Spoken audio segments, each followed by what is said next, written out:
Nicole has been in the games industry for 30 years. That's OG.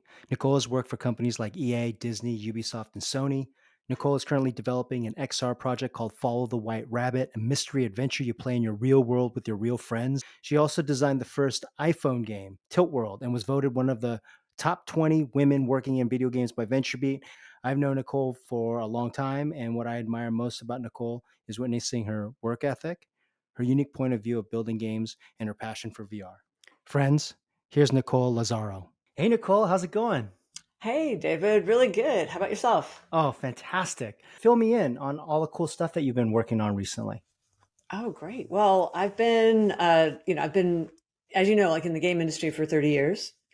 And right now I'm focused a lot on XR. So I'm doing a game called Follow the White Rabbit. And it's a adventure mystery that you play in your real world with your real friends. So yeah, we're very excited about it. I've got it running on iOS mobile, and it looks a little bit like this thing over here. And we've got yeah, it's a game about a magician whose magic one day suddenly works. He's been a charlatan all his life, and then boom, the rabbit really disappears, wearing a priceless diamond bracelet, and so now everyone wants to follow the white rabbit. Uh, but Wow, that but sounds so probably cool. more, yeah. But probably so. What I'm most excited about now is I was there at Apple Park for the Apple Vision Pro launch, and that was amazing. That was amazing to be on site for that. You were one of the fortunate few that got a personal invite to come to the Apple campus, which was phenomenal. You guys did like a showing. They made it really much like a spectacle. I heard like they even built an Apple store like on campus to show off the headset. Just tell me about your day of that experience. Like I'm jealous. Give me all the details. Oh, great. Well, I've been an Apple developer, since, 2007. And and I've been to lots of WWDCs, but this one was really, I mean, the tension was so thick you could, cut it with a knife. It's like, would they announce it? Would they announce it? So I was, hanging out with Sarah Hill and my friend, Terry Schusler, and we were, sitting together going, I don't know, are they going to do it? Are they going to do it? Are they do it? Because we're all big, XR fans. And when they said one more thing, it was just like Muppet level excitement, just like yay! Everybody's arms in the air. It was really, really awesome. We got a chance to. There was a viewing, so we could actually see the device. I didn't actually get to put it on. Just the only people that got to put it on were really the media folks, the press folks. But if you read their reviews, or if you read their reviews, well, actually, if you just watch their videos, you can see like how excited they are about the headset. So it's really like off the charts. It definitely feels like a premium headset and kind of doing what Apple did in 2007. And, in 2007, what happened is you had phones with email and web browsers and cameras, things like, and plastic keyboards. And Apple came out with this device that just spun them all together and got rid of the keyboard. And people were like, no, people aren't going to play games on that. It's too small. People are like, it was $600, and the average price for a cell phone at the time was like 98. So it was like six times the price. And so what it's just very fun to see for us now, that with the launch, it's just really interesting to see all of the all of the negatives, all of the concerns. You are very similar to what we heard in 2007, with the iPhone launch.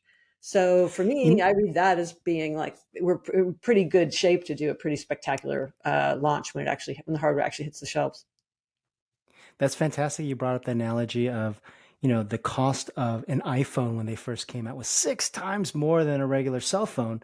But Mhm. that's also because the innovation that they put in the tech, obviously, they revolutionized or changed the dynamic of even touch screens.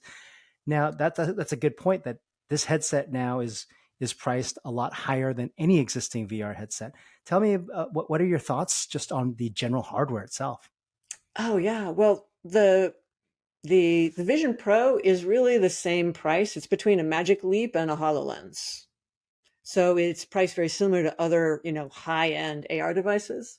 But it's much less than the Vario and some of the really, really premium, devices, VR devices. So my thought on that is that I'm really amazed with the hardware, like what we're seeing. and that the I think with the Apple Vision Pro, you have a combination of 4K per eye, so the high resolution displays, the lack of controllers, so you're just going to be using your eyes, and your fingers, and then a really phenomenal OS to make a very seamless, very, very seamless experience that's going to have that app to app magic that we saw in the original iPhone launch back in 2007. So I think Apple's in a Now, really good place to launch spatial computing as a new platform. you mentioned a couple of things. I Mhm. totally agree. I think the idea of not showing controllers, because I think that also falls in line with Apple's cultural design choices of being very human first, human interface guidelines, human Mhm. interaction guidelines, um, going back to how humans interact with technology. And I thought that was really cool. You're a UX expert. Like, Nicole, I don't know if you remember, but when I was working at Ubisoft, and I think this is close to a decade ago, you came and spoke and consulting for Ubisoft, especially for the third party publishing group that I was working in. Kind of paint a picture of your journey because you have a very unique story coming from game development, working on all the different platforms, and now going into VR. I'd just love to have more insight on your origin story. Great. Wow. Well, I have been running XEO Design for 30 years. And among other things, I designed the first iPhone game in 2007. And I also, we needed to know like a little bit more about what was going on with games. I was doing a lot of player testing and I wanted games that were more emotional, like a movie. How could we do that? And so I was the first person to measure emotion on people's faces while they played games. And that, four keys to fun, which is, back on the back wall there, it's used by millions of developers, around the world. Everything from, it's baked into the AI for The Sims. It's, used by everything from like Candy Crush to Assassin's Creed to to Dragon Age, all about how to like create new emotions. And it's from the interaction design. Emotions actually come from the interaction design. So essentially, it's giving. I really like to design interaction to create emotion the way an artist might design emotion using paint, or an actor might use create emotion by using their voice. Yeah, so it's been a long journey. Yeah, because we've worked, as you said, like everything from like from The Sims. We did some work on we've worked on three of the Myst games, and the Matrix, and a whole bunch of games in between for sure. Yeah, I think we crossed A lot some of Star Wars. paths when I was also working with Cyan Worlds, working Yeah. on some Mist projects. Um, Coming from game development, you know how hard it is to make a game. Like for Mhm. developers and indie developers like yourself, like there's a lot of sweat and tears. And I think you hit upon a good aspect of actual game design, which is really about drawing emotion. You actually want the player to have some type of emotion, and then you actually have the mechanics like the camera, controls, the character, the three C's kind of reinforce to try to get that player in that emotional state, whether it's fear, whether it's aggression. Tell me about your philosophy regarding design and designing for XR versus games. What's different? I know it's a kind of a big question, but just give me a swag on that. Awesome. Well, let me talk about games first. With in games, without emotion, there is no game. If the interaction with the controls, if that micro loop, meta loop, if the core loop, if those aren't generating emotions, people will put it down. And so that's the basic philosophy of looking at how those emotions generate. And people play games for four reasons. They play for novelty, they play for challenge, they play for friendship, and they play for meaning. XR is the same thing. So if you go up onto my blog on Medium, I have a whole post on the four keys to fun and XR experiences, breaking down like why some of the mega hit popular XR experiences are so popular. And a lot of it has become, people come back again and again. A lot of it is because they're generating emotions in these kind of four key ways. And Uh, and oh, I'm sorry, I cut you off there. oh, well, the one thing that's really cool about emotion in XR is that as a platform, as a new platform, it is really good at generating emotions that other platforms can't. Just like there are some emotions that are better in a movie than in a book, There are some emotions that are just human emotions that are really amazing that you can only experience, in headset. And I like to talk about this quote a lot, but Mhm. presence is the absence of absence. So I think what you're trying to drive there is XR, those emotional states, you actually feel present in those games versus maybe like a 2D screen. You're probably not as immersed, even though a lot of 2 games are super immersive. I'm a hardcore gamer, but Mhm, mhm, the sense of presence because you have those 6 degrees of freedom, being able to look at the world, foveated rendering with some of the headsets. mhm. That's really what you're talking about, right? Well, I would take it one step further. I think presence is just the table stakes. You have to feel like you've been there. You've been there. Now you can feel present in a text-based mud, just to be clear, because those words are the letters that you're seeing on screen create words in your head, and you're building those castles in the sky, in your head. But to feel presence, to feel really, present there, is the visual ability and the audio and the haptic. Because haptics are a big part of this too, and especially like high resolution haptics that we see like in the PS5 controller. Those things, the audio and the visual and the haptics come together to create that world, but that world is going to be, 5 minutes to look around or 2 minutes or 30 seconds looking around, and then they're just going to leave. It's more, you can't just transport them to the Giza Plaza to view the pyramids and the Sphinx. You have to have like an adventure or that happens there, gameplay that happens there, or an educational experience or a story that happens there in order for people to stay for a while, interact with the world, because if you can interact with the world, that will also increase your sense of immersion. And then if it creates emotions that you enjoy, even if they were like the frustration, like, ooh, I hate this game, but then you succeed. Oh yeah, I love this game. All of those things. That's what those strong emotions are what's going to get you to come back. I totally agree. I think it's that hook of actually being transported, if you Mhm. will, to kind of feel that type of experience again. Yeah, totally A makes really good sense. example of that is in the Vision Pro launch. We have it was sort of like the for those veterans in the XR industry, it was kind of like the greatest hits of VR. And when you see the it's not a T-Rex, but you see the dinosaur like come out of the wall, right? You were reminded of like, oh yeah, I remember the very first Oculus demo that I tried. Well, it was I tried earlier ones, but where the T-Rex comes around the hall in the museum. But if you break down those two moments and do a side by side, you can see like what's coming next out of Apple in terms of other things that make it more of a complete experience. Is a little bit more than just the shock value of like, okay, there's a dinosaur and me in the same room.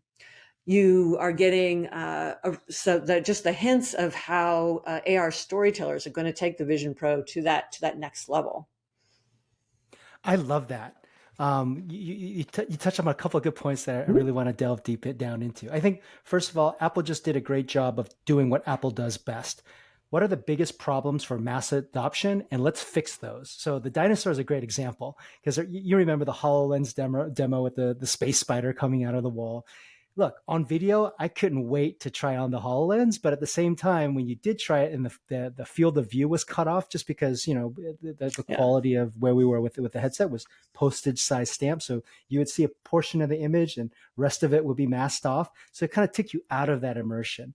Mhm. And what Apple had done was really focused on the quality of pass through and with color pass through.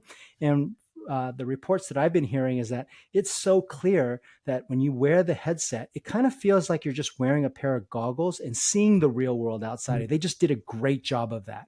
They also did a great job of being able to use the cameras to see outside of the headset to also kind of fake foveated rendering, like how we see Mhm. kind of a little bit Mhm. blurry to the side. They even Right, right. added that into the experience.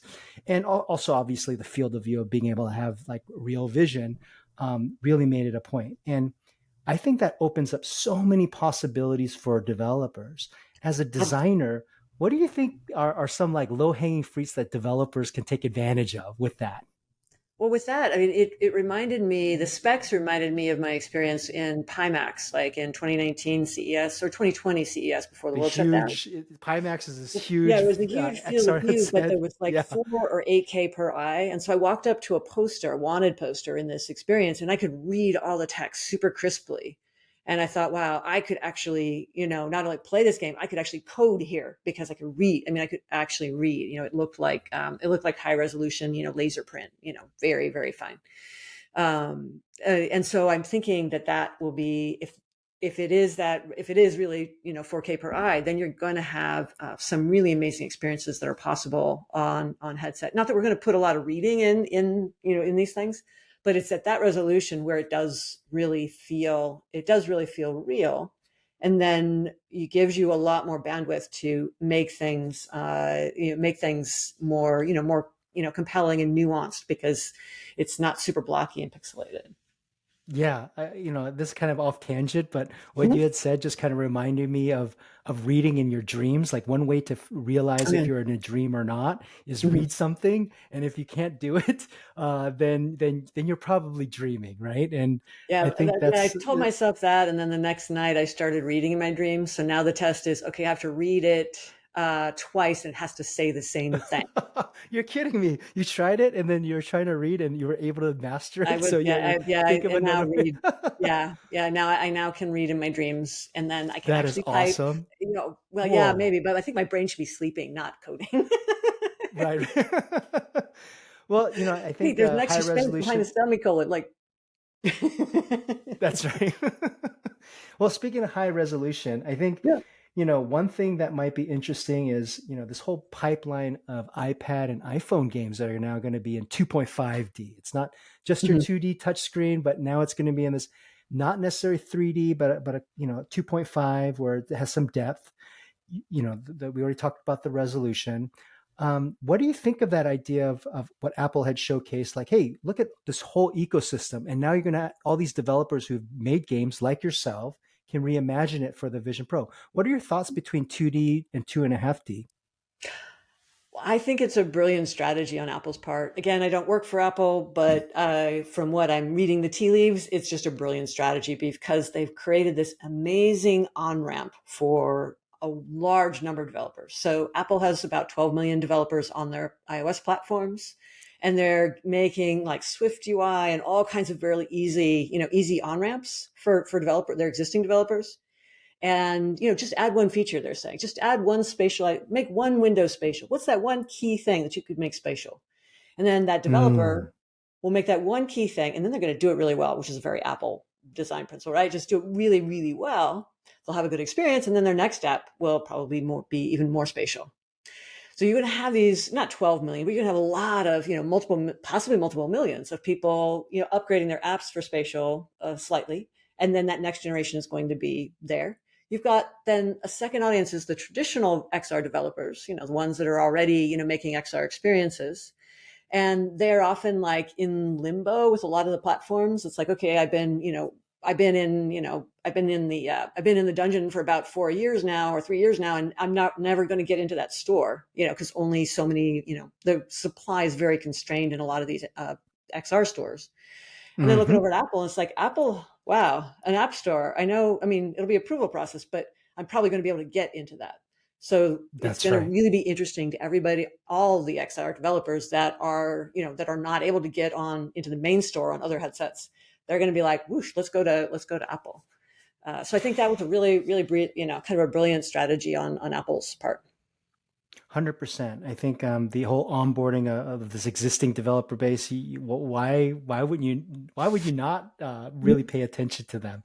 Yeah, and Onboarding the is initial developers, like, they need just like a baby step, because they need to imagine what spatial would do, and they need to execute it well so that there's good content and they have a good experience and they try again.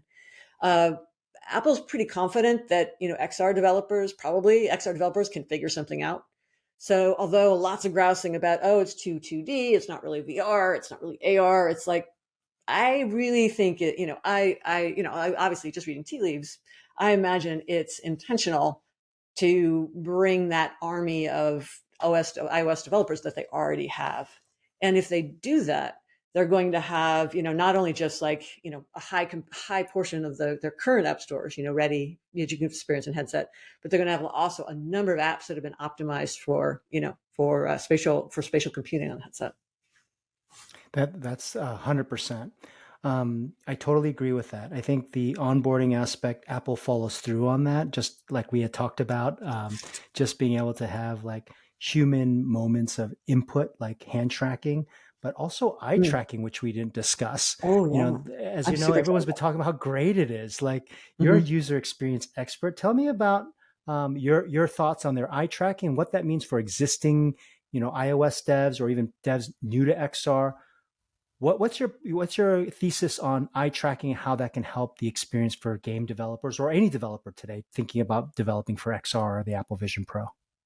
Yeah, I think it's XR's vision. I mean, I think it's XR's iPhone moment. Seriously, I really do, because the user experience that they have provided, that they've showcased, the hardware that they are, are launching, has that simplicity that we got in the original iPhone. It throws out so many complexities of current HMD, current VR headsets, and AR headsets too, actually, that it makes it so much more accessible for people who've never tried and never experienced XR. So the idea that you just use your hands, and Apple's pretty famous for making a one button mouse, right? So just using your hands and your eyes, to interact is great. It does also support, a keyboard and a touchpad, the other things, and a game controller. So it does have these other things. And I imagine in productivity, we actually are going to get an Apple Vision Pro pencil. I bet you we're going to have the Apple Pencil VR Pro edition, because you're going to be wanting to draw in space. I think you'll want that precision. But with eye Mm-hmm. tracking, what's amazing is that, and I've worked actually on several eye tracking OSs. One that actually Google bought, where the whole operating system runs just on your eyes. In that case, not even your hands. So it was hands free, just your eyes, and you could run. You could run the whole thing. So I'm very bullish on it. And what the really interesting, if you watch the video really closely, as I have, the really interesting things for me as a designer are the way in which those highlights happen. Because if you look at a round button, you'll see that it isn't just the whole button that's selected, but they have this little sub-selection, almost like shining a flashlight across the surface of that icon. It pops in 3D and all that good stuff, but it also has that, and that flashlight effect is going to do wonders for eye strain. I mean, it's really going to help make it feel so much more comfortable for people, because not only are the saccades, which are the motions of the eyes, the fastest motion in the human body, but they're also some of the smallest. And so that extra layer of user feedback for eye tracking, I think, is really going to take it out of the park.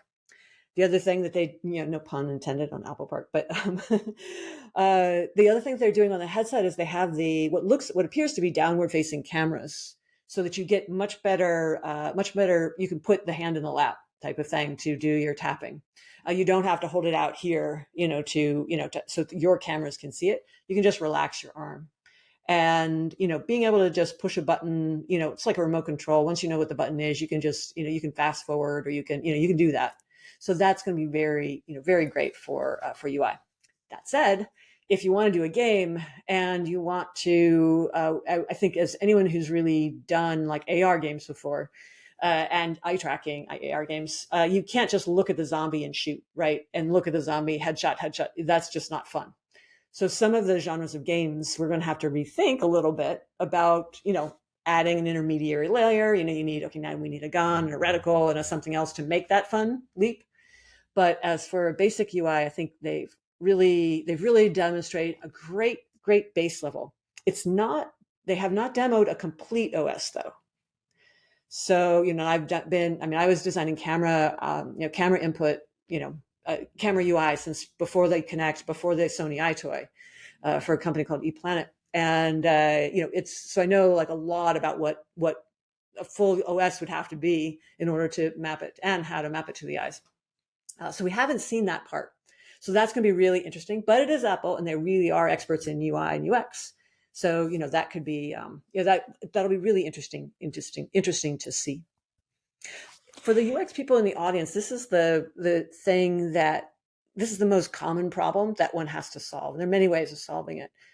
But with an eye tracking UI, you have essentially with a mouse, you have two, you have a specific cursor, right? and you have eyes. So you actually have two sort of selection icon methods.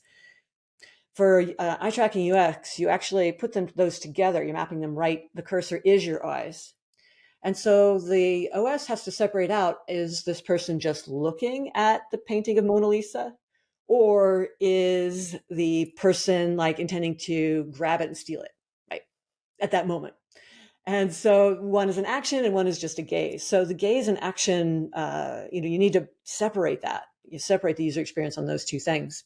And there's some tricks that have to be going. And then so that's why I think there's additional UI that we're going to need, and Apple may have it, and they just haven't shown it to us yet.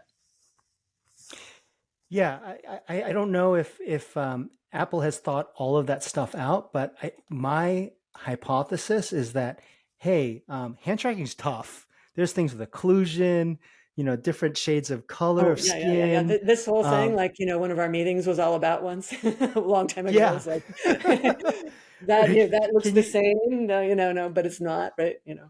That's right.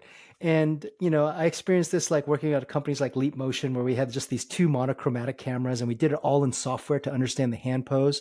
But the problem that we had, especially when working with game developers, was exactly what you had said, was the Right, yeah. intention for the player to look at that rock or to pick it up to then throw it.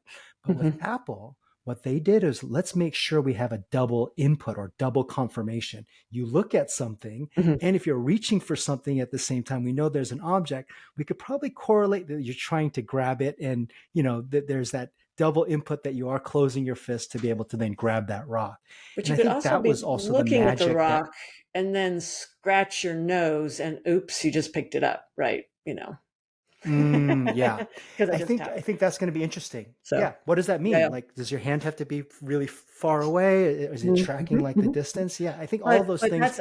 that's the fun. That's what makes me excited. I was talking to a friend of mine at SVVR the other night, and it was like I feel as excited as I'm starting to feel as excited as I was as a new iPhone owner in 2007.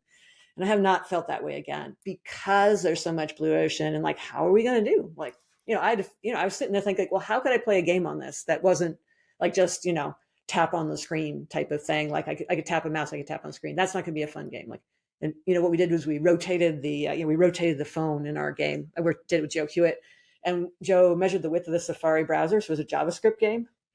And so it was like, so we knew it was portrait or landscape. And so we matched blocks, you know, and that was like, oh, we're going to actually like, you're going to have games where you actually have to move the phone to play. Who knew? Mm, And we don't know what's going to happen next. And just like in the iPhone, when a whole bunch of games got ported over and there was a transparent D-pad, on the screen, and that was like not very satisfying. We're going to have a lot of game, but the games, but other games, were more exciting because it was a new control. We're going to do the same thing for the Vision Pro.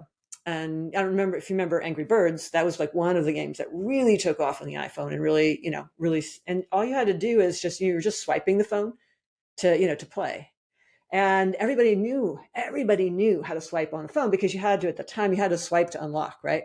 So they took the gesture you already knew and you just, rotate a little bit, and so you would like slingshot your little bird or whatever onto the thing, onto a pile of pigs.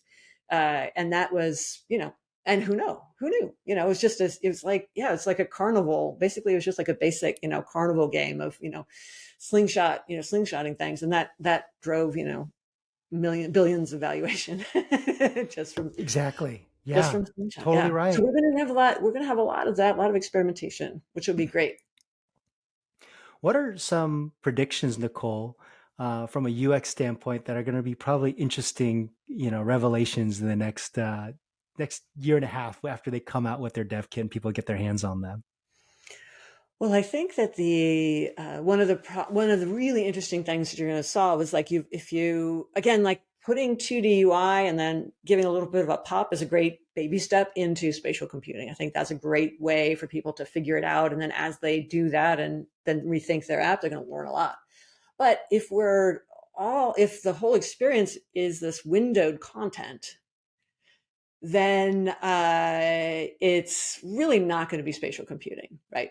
And it's also going to get really messy because at least in a desktop, you at least have gravity to kind of control the chaos, right? But imagine if you're on the ISIS space station, and you could just put windows everywhere, and you see some humorous, astronaut videos doing this. Right. It just gets, yeah, it becomes dysfunctional after a little while. But more important, I Mm. think what I would say in terms of the next step of UX is that there's really no, I like to say, and you can hear this in my TED talk, is that there are no wimps in the metaverse. And, there's no wimps in cyberspace, no wimps in spatial computing. And by that, I mean, there are no windows, no icons, no mice, no pointers, and no solo play. Mm. So all of these things are getting rethought, right? So, instead of point and click, we have this, tap and drag, right? And instead of, windows of content, we've got worlds to explore. Instead of, like a cursor and a pointer, you have your avatar, your actual body. And Apple had some great video of 3D avatars that were, just about over the uncanny valley, out of the uncanny valley. You could tell they were getting there. And then social, which is really interesting. And I think that's actually another really good point about Apple, about the Vision Pro, is that there's been a lot of talk about the contrast between the two leading platforms, like Oculus and the Vision Pro. And on one hand, I think with the Vision Pro, what's fun is that the Vision Pro focuses on the people that are in your real world. And although we saw, pretty much one person in a headset just using it on their own, there are a lot of things where people, like the real people in your world, can come into your experience. You can still have your experience and interact with other people in the world, in your real world. You could also do the virtual, like online, like we're doing here, with more of a 3D avatar. And so there's that aspect of social design, whereas on like a fully occluded VR headset, like with the Oculus, you have to choose to have nothing in your room, right? And you can't interact with other people, except if you lift your headset up, right, as you know. But online, there's a ton of content for that you can experience on an Oculus that is highly social. VR chat, multiplayer games. What the golf, mini golf's one of my favorite. Mini golf is one of my favorite ones. So there's a lot of social stuff, but we also have cartoon avatars, which aren't quite as satisfying as something that's a little bit more photorealistic. So that's some really interesting things about where social is going. Apple will need to have multiplayer experiences for sure, and our game is going to be multiplayer because there's so many. The social interaction is so key for long-term engagement. That's a great segue. I'd love to find out more about Follow the White Rabbit. I know you've been developing this as an independent developer for quite some time, but also the hardware. I think the hardware, what you're making is perfect for the Apple Vision Pro because you really do need that sense of really clear pass-through cameras to make you feel present. I guess the Quest Pro also offers that as well, but that combination of eye tracking and some of the other features that we discussed. Tell me more about your project and, tell me how it might benefit on the Apple Vision Pro. Oh yeah, yeah. Well, we've been working on Follow the White Rabbit. It came out of the Gear VR, game jam, I guess. The Gear VR mobile VR jam, probably 2014, a long That time was several ago. years ago when Several years Samsung ago. had Yeah, their but it runs slot-in on like headset. a Yeah. yeah, yeah. So it runs on a headset. It was kind of pre-Google Cardboard, but that kind of idea. There was more tracking on it on the headset, and it ran on an S Note 4, which is like a very low-end headset. And we did that, and we've refined it. And so when we got rejected for financing, we said, okay, I just like demoed it for everyone. So probably over 4,000 people got their first VR experience, in this room here in Paris, on a headset, whether it was the Gear VR, or like this is actually the pre-release Vive Focus, which came out a long time before before the Quest self-tracking inside out camera headset. And then, the Go, and I put it on Magic Leap. Actually, I've got a great experience where I turn your world into Aladdin's cave full of treasure, but it's cursed. And, if you touch any of the treasure, the cave will collapse. And, if you die in AR, you die in real life. So we don't want that. But if you can like navigate through your world, through this forest, you can do finger spells to find the 5 pieces of the lamp and then break the spell. And then you can gather as much, treasure as you want. So I've just basically prototyped as each headset has come out.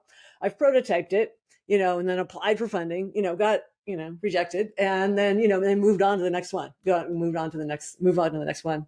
And so now what we're focused on is doing mobile XR. And the idea is that you can now just play with an Android or iPhone, in your world, in your real room. And I'm self-financing it at the moment. And and then we can just launch to the App Store, regardless of headset. But it'll be better in headset because I've designed that path to where you can do like crossplay. You can have it in headset and then crossplay with your device. So your friend can have an iPhone, and then you can have your headset, your Vision Pro, and then you can both play together. I think that's going to be part of the killer app formula for the Vision Pro, because the person playing will be like, okay, we can still play. They can have fun. And they're like, oh, well, I want to do more of this. I really want that Vision Pro. Right. So I think that there will be some of these multiplayer games will be a big driver for sales. I think cross-platform, especially considering Apple's ecosystem. I've got an iPad, I've got a MacBook Pro, and I've got an iPhone. Like, cross-platform play with someone in Apple Vision Pro, I think that's a must-have. I think what you had mentioned regarding social, I think that's also very interesting too, especially for Apple, considering that some people consider Apple already as a social device, because iMessage, you're already talking to your personal network versus publicly, right? And with Apple, they also have wearables like the iWatch. Now you can have biometric data, and how does that relate to gameplay? What do you see some opportunities, especially with your game, with cross-platform play? And if you had your wish, what would that wish be as a developer that Apple would give you as a developer to incorporate cross-platform or different devices within the Apple ecosystem? Oh yeah, I would really, really love cross-platform ARKit. ARKit is being accessed on both devices, but I really would love to be able to have the same kind of have the same mesh and be able to hand off between, be able to have robust hand tracking, at least the skeleton. And then that mesh in the world for ARKit, I would love to be able to have access to that, like in this wish list item in the simulator, folks, so that I can actually, we can actually start building it for Vision Pro now, as opposed to waiting till launch and then start incorporating the features. So yeah, if anyone has a spare Vision Pro demo kit, you can send it my way. I'd be very eternally grateful. But Tim, yeah, you heard it here first. We got to set up Nicole. Come on, let's get on it. Well, I think it would be very phenomenal because, like, in porting, I've told you my journey, right, from headset to headset to headset to headset. We've also been tracking our net promoter scores. We've actually been getting a lot of feedback. I have a survey after each demo, so we've gone from like a -5, NPS score, to where they kind of didn't like it. I mean, they liked it. Some people liked it, but then a lot of people didn't. To like all the way now, we've gone from -5 to 69, which is averages about averages I think like 20 to 30. So we're really getting up there. So we're really, having just had that whole history, I know a lot about what works. The other reason that we're going to look at is really getting innovative and creative developers. Like, don't just port like an existing genre into XR. Create XR native play stuff into it, and that's what we've done with White Rabbit, because this new version actually does kind of like that Aladdin's Cave, but even better. Is a mystery that's happening in your room. So it's like inviting your friends over for a mystery dinner, and you can all play together, and it's actually incorporating the features of your world into the gameplay. So that's going to be super exciting. The high-res cameras, the eye tracking, several features of the ARKit are going to be all required, but we can pull those all together and all those ingredients together and make this amazing player experience and a lot of really fun emotions for players. Yeah, I think their emulator, what they showcased was cool. It was just a little underwhelming for me because, like you had mentioned, where's the actual mesh that I can actually do AR versus these windows, which I think maybe they just weren't ready to show that off yet. Who knows?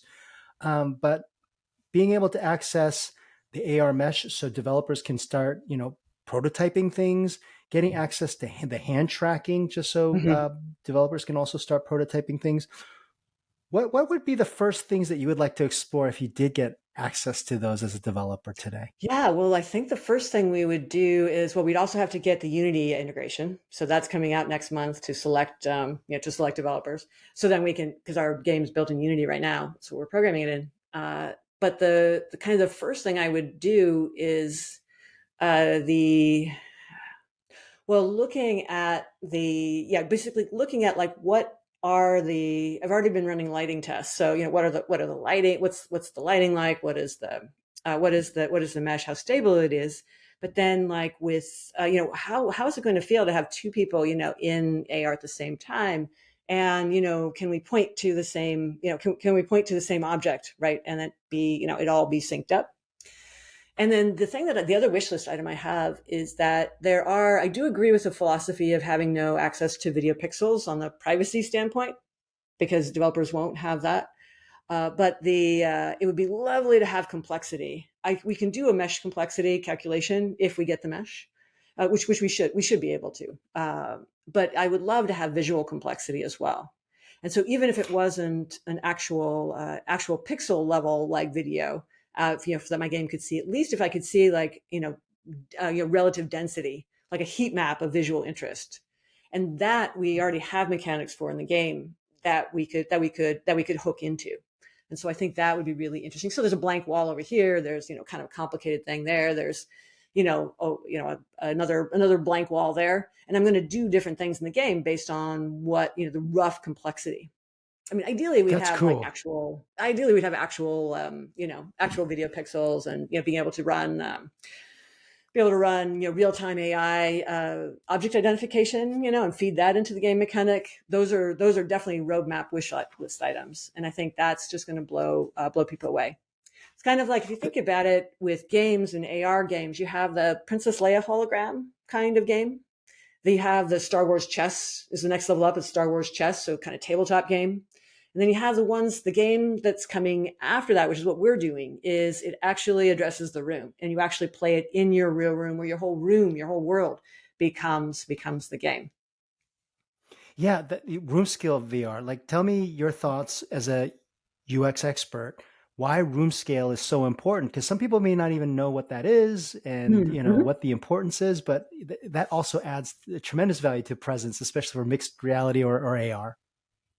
Well, the idea behind, you can do seated VR, you could do standing, where I'm just standing in place and I can move around a little bit, but not too much, or you can actually wander all around. And if you're going to follow a white rabbit, you're going to wander all around. You want to wander around all the living room. So I think that's an important plus for folks. And if you are in the cockpit of the Millennium Falcon and you're seated, it doesn't seem too bad, right, for seated or even just standing. But if you need to change hydrospanners, you're going to be able to walk out the cockpit and then talk to R2 or whatever, and lift up the panels and change stuff. And for that, you're going to need room scale.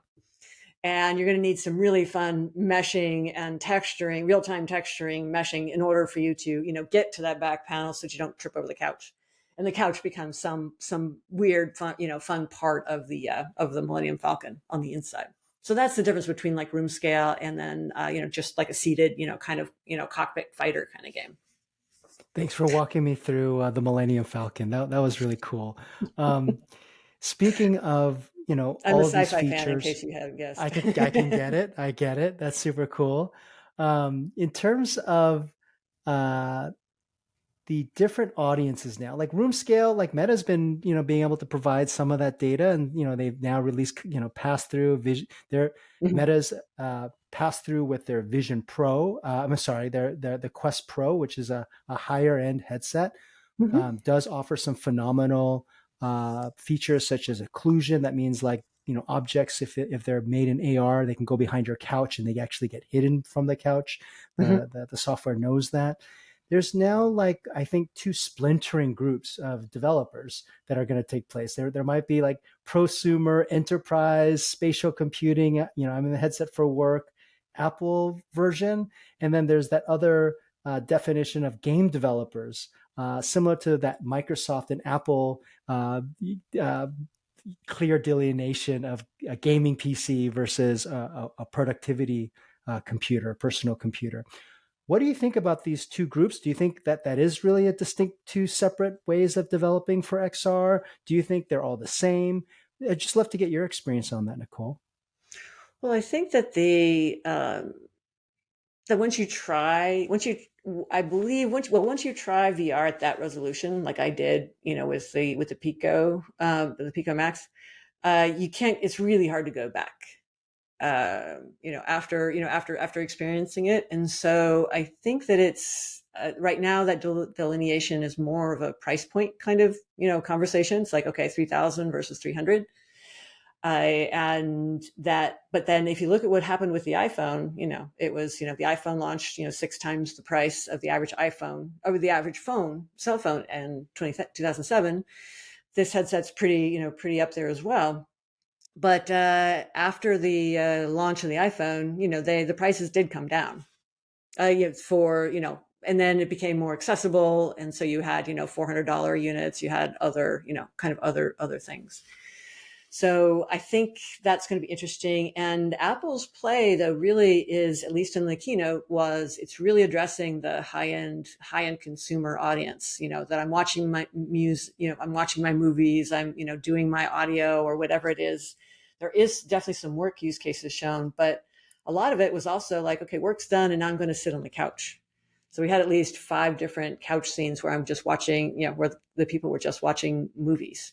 And the price justification at the end of the keynote was that, how much would you pay for, a high resolution stereo, 3D TV, what would that stack look like? So that home entertainment center, that is, in the headset.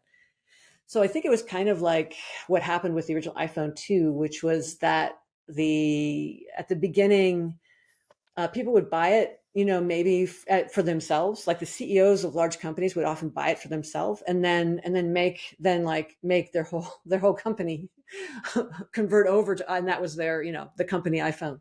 So, having the excuse that, oh yeah, it's for business, but then I so much enjoy it personally as well, is probably a good strategy for, Apple to repeat, because it worked rather well on the iPhone, at Yeah, least in my that's a opinion. I haven't heard that, but that makes total sense. The strategy of having it work for productivity, just like the Mac strategy. They got the early PCs into schools, right? You're right about Mhm. that. They got adoption where they showed value through education, and then after you know maybe their kids at a young age learning to be on the computer for the first time, if they're going to then buy their own equipment, of course they're going to remember equipment that they actually grew up on. So that's interesting. And I think that IT approach was also a good analogy too.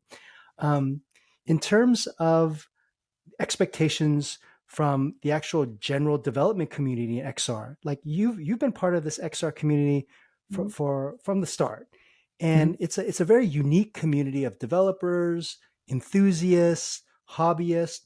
Tell me kind of what you've been experiencing with the XR community and what their sentiment is around the Apple Vision Pro. Oh yeah, there's a really wide range, a wide range of opinions for sure. And I go back to, Pterodactyl Nightmare. So the wave of VR, 30 years ago, like a long time ago. And right now I think it's divided. There is a lot of, kerfuffling about price point and about, the lack of true 3D, or demos of it anyway. There's definitely a lot of people talking about, well, now they're in the current, about in the current, supposedly, I haven't verified this, but supposedly in the developer documentation, there's a, if you walk more than X feet, then the resolution changes or something like that, or the real world pops in. Uh, but I think overall, it just feels like 2007 all over again. It's like where there were like very strong critics and and then Apple has been presumed dead, declared dead. I don't know how many times, right? They have had a couple of misses. The Newton, I think, is a good one. The Kleenex box Mac is another. They've had a couple duds, but I don't think it's really smart to bet against Apple, and we will see. It all depends on what that headset really feels like. And then the other thing is, can it be interoperable, right? And can it support WebXR? a lot of developers are excited about the opportunity to support WebXR in the Apple Vision Pro, which would be which is it opens up so many opportunities for a lot of content and a lot of really interesting experiences that go cross device.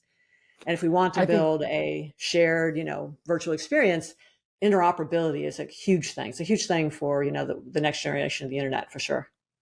yeah, and interoperability, for those who don't know, it means being able to then take one asset and make it work on a different device, for example, or a different game. And that interoperability is going in and out of different experiences, even though they may be different companies or different brands. And WebXR allows that, just like how the internet is free. There's no central power that owns the internet. And that's what you're referring to, correct? Oh yeah, absolutely. Yeah, it's not a walled garden. The internet is pretty much, the Wild West. Anybody can, as long as the domain is available, anybody could put up a website and start telling their story. And I think that an ecosystem is always more robust if you have lots of voices. And so removing friction for, the, the removing friction of, not, of censoring, different people or whatever, I think is a good thing to get a really robust and healthy ecosystem. It's just like, if you go into, a bookstore and there are only, four categories of books, there's cookbooks, there's histories, there's sci-fi and children's books and whatever. And that's it. That's not a very fun bookstore. You also want, psychology, you also want romance, you also want picture books, you want like lots of things. So interoperability can be a really big key. And that's why we've done a lot of our games including, Tilt World, which is the iPhone game, in Unity because it allows us to port, to so many devices. And I think that's going to be a really big benefit. So we're really glad and delighted that Unity is going to be supported, from the start. And Tilt World is a game that you develop, which is awesome because it also does use the tilting gyroscope mechanics and, Mm-hmm. basically capitalizing on the features of specific hardware. How do you make it fun and make Right. it more interactive? Can you tell me more about Tilt World Yeah, for those who sure. don't know? Yeah. Yeah. For those who don't know, it basically came out of that dev camp game I talked about earlier, where you just rotate the phone to play. So you match, we had an arcade game where you matched, green one way, blue the other. And this for Tilt World, we just put it a little bit more like this, and you control this character Flip, and she is an eco hero where she's gobbling carbon out of the air and planting seeds. And so it's an eco story. It was the first game. We were launch title on iPad, and players have planted like 16,000 trees on the island of Madagascar with their points. So it was That's so also the first cool. game to plant trees. And that I think is another interesting story for developers too, because, the way that you have to just in life, you just have to keep showing up. If I could give you one bit of advice, for me, I showed up at iPhone Dev Camp and I teamed up with people. We made a game. That's how the first iPhone game was made. To launch on iPad, we didn't have a device, so to be a launch title there, it's like, okay, I downloaded the specs and I duct taped two iPod touches to the lid of a plastic uh, to go container, That's cool. balanced the whole game that way because it had the right form factor. And then we were there in store day one. I then went to the Apple store, the actual Apple store, and bought one, and then hurriedly rushed back to the studio to try and make sure it did actually work. And yes, it did. It was perfect. It was perfect. But I think there's that feeling of like, if you just, it's also at the launch of a new platform, it's possible to hit really big if you, again, just show up and, be there on, prepare for, launch day or get however you can. And to just keep trying, fall down, I think that's seven great times, stand advice. up eight, right? Mm-hmm. That's right. That's right. And for you, you've been also an expert in consulting for a lot of companies. Mm-hmm. And, that's a dream job for a lot of people who may be new to gaming or new to, any type of technology.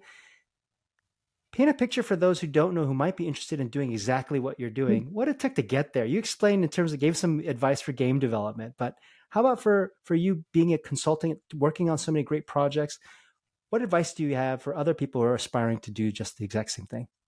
Oh, wonderful. Yeah. Well, first of all, I started back in the day. I wanted to be an interactive filmmaker. I had done, this is back when like computers, had keyboards, but they didn't have hard drives all the time. But so basically you couldn't play video. So it was like driving a video disc player to create interactive video. So my start was in interactive fiction. And I went into games because I wanted stories that I could play. It was like I wanted build these fantasies that I could invite my friends to go off and have. Uh, I wanted to eventually wanted to make games. And so I thought the best way to do that would be to help other people make games. And so that's how I got into consulting. In my mind, I thought, okay, Sherlock Holmes, and I'll just be a consulting detective. I'll just be a consultant, a UI, basically a design consultant for games. And brought in clients that way. I hated cold calling. I hated cold calling. I hated cold calling. So I spoke at conferences instead. And I, developed each year. I had a new goal. I would learn something new, talk about it that year at conferences. And then that would also grow my consulting practice and me as a designer, because I was taking on a new challenge. It was a hard problem I took on every year, every single year. So that's how you got things like, first iPhone game, emotion, first a model for emotions for games. Lots of those first came out of I was really early in on free to play. I was really early in on a lot of different trends, because I could see what's coming and then jump in. You want to be like Wayne Gretzky. You want to skate to where the puck is going to be. Right. Super important for consultants, because people will hire you.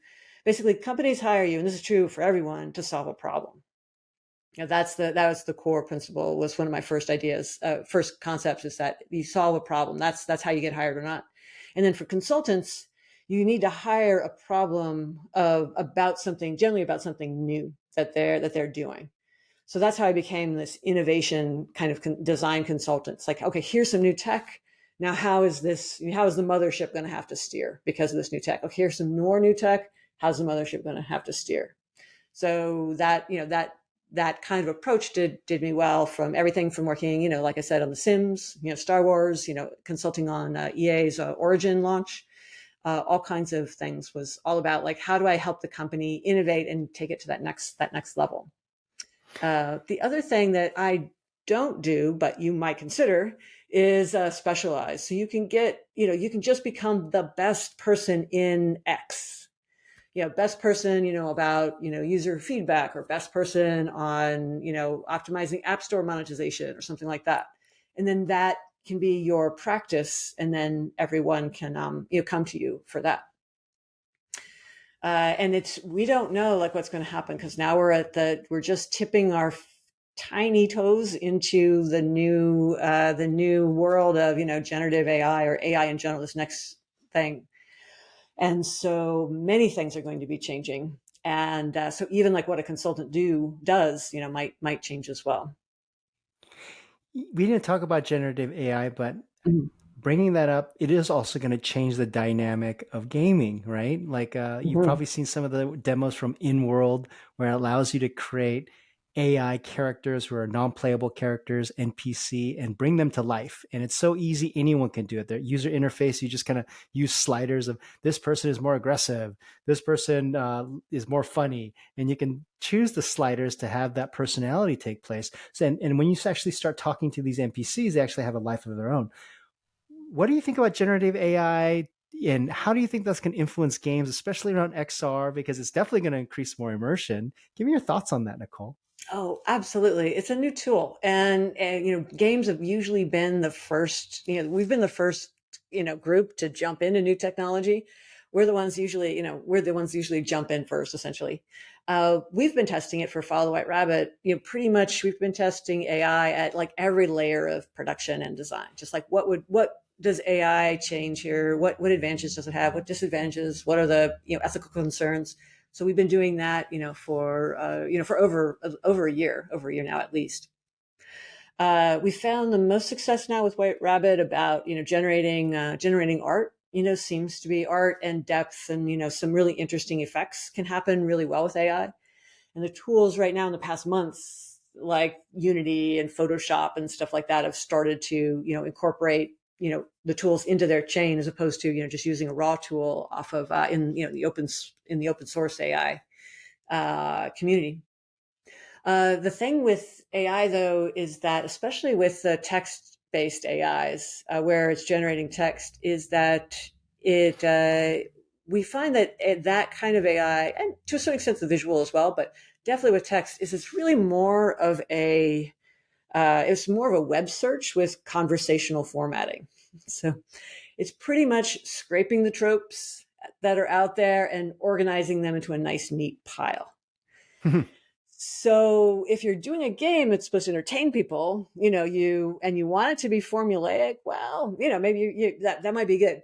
But what we do in that case is, and I gave a talk at AWE about this, so there's a much longer version of this idea, is that if you look at, we take that scrape and say, okay, well, this is the first gen, and then we're going to build on top of that and do new stuff. So we're, going to be innovative. That seems to work for some AI. I think that works well. There's some fascinating work coming out of Fable and some other studios that are using it to write stories or create, as you said, like character AI.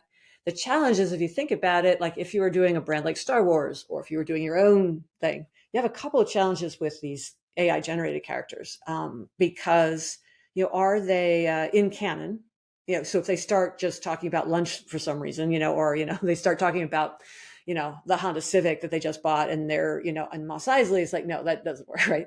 So what's in Right. canon, what's not in canon, what's in character or not in character for that particular thing, and then how do you guarantee that that character is going to arc, or story from a story perspective, or how do you guarantee that the player is going to arc or perceive that as a forward motion, as opposed to just word salad coming out of the out of the Mm. character. And we see that a lot with new technologies. The first 15 minutes is amazing, creates novelty, a lot of interest. And then after that, though, unless there are other mechanics that hook you in, which is going from the easy fun to hard fun in our model, then people will just kind of leave. That there's a window of novelty that closes as in human experience, and you need to have some kind of architecture, some sort of structure of new engagement tools and mechanics to move them out. So I think we're getting metahumans, we're getting very believable, models. Now, believable performances, believable storytelling, that's kind of the next level. But, I think it's a really interesting goal. I gave a talk in GDC in 2018, I believe, 2019, on what it would take, how would AI be used in games, and having an AI GM, dungeon master, game master, is definitely a holy grail for games. We're not there yet. And, but if we could get that, the freedom that you have in like a good role-playing D&D or other role-playing game, tabletop with friends, is amazing. And, if we get that GM, that AI GM that's really tuned to us, that knows whether it's more fun to hide the body, under the couch or in the refrigerator for our group that night, or they just, they want the fire, they want to jump into the fireplace because they think that goes to the underworld. Okay. If an AI can do that, then that's going to be, just imagine the kind of games we'll play. It's very much like the old Ray Bradbury story called The Veldt, which is about an AI nursery, essentially a VR cave. And you can walk into it and say, African savannah with lions. And then, of course, being Bradbury's story, it's a cautionary tale, and you can imagine what happens. But we're almost to that point of what Star Trek, later called like the holodeck, and we're going to need a lot of AI to drive those kinds of experiences. But that could be really, really fun, as any That's so Star cool. Trek fan Yeah. might see. I think bringing up the holodeck and also D&D, you're saying Yeah. you're saying the magic words for me. I think that's super cool. Speaking of the holodeck, everybody had wanted the holodeck. Early on, since we watched Star Trek, and being in that, immersed in that world. How far are we where that becomes reality? The big thing will be haptics, like what, can we create physical furniture, for example, on demand? And I have an idea from, 2016, 2015, 2014, where, how you could build something like that. It would be really expensive, but you could, actually create a dynamic physical space. the sets and the props that you would need to dynamically, jump things in. With BCI, it's going to be I believe it's going to be quite a bit longer journey than many people realize, because the the right now a lot of the electrical external non-invasive electrodes can only measure about the first quarter inch of your activity in your brain, and there are only certain functions that are available at that depth, and there's a lot of variation from brain to brain, from day to day. The one exception, of course, is the visual cortex, which is just about here in the back, and it has a really interesting one-to-one mapping almost with the back of one's retina. So if I show a big, strong letter A in front of you, like in black and white, you'll see an inverted A, in the back in terms of area of activation you can measure on the cortex. That's quite a bit, so I have to have a big letter A, and that's quite different than other things, than trying, being able to like jack in like in the Matrix, and then I know kung fu. Right. So I don't know. I mean, it is something of a dream, but if you are in a VR cave, you could learn things quite quickly, and that I think that I think could work really well with voice interaction and body interaction. Those kinds of experiences are already happening. Nicole, I could talk to you forever, but I know you're limited time. Anything else, final departing words or thoughts you want to give the audience? Well, I think that the thing to think about is that, regardless of what it is, the most important thing about technology is it's a tool for humans to use. We can get caught up in a lot of the bits and the bytes and the different specifications, but the most important technology of any system, whether it's the metaverse or VR, AR, or AI, even generative AI, it's people. And I think my most important thing is we want to be sure that everything we create is people centered, improving the quality of life, and, unlocking human potential through play. I couldn't agree more. That was perfect. Nicole, thank you so much for your time. I really appreciate it, and thank you so much for being a guest. Oh, thank you, David. Had a wonderful time, and it was lovely spending the afternoon with you.